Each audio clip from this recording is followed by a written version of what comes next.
सूरज कल खाना काबा के ऐन ऊपर होगा। सूरज 27 मई बरोज़ पीर खाना काबा के ऐन ऊपर होगा और इस वक्त किबला रुख का सही तयन किया जा सकेगा।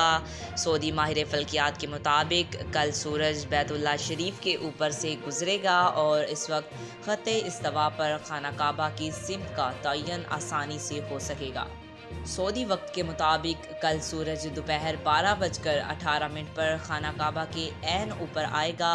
ताहम सूरज खाना काबा के ऊपर 90 डिग्री के जाविये पर होगा, जिससे साया ज़ाहिर ना होगा। सऊदी माहिर फल्कियात का कहना है कि ये एक दिलफरेब फल्कियाती मंजर होगा जब ज़मीन पर अल्लाह का घर और सूरज एक ही कतार में ऊपर नीचे दिखाई देंगे, जबकि कदीम ज़माने के लोग इसी सादा तरीके से किबला का रुख मुतय्यन किया करते थे।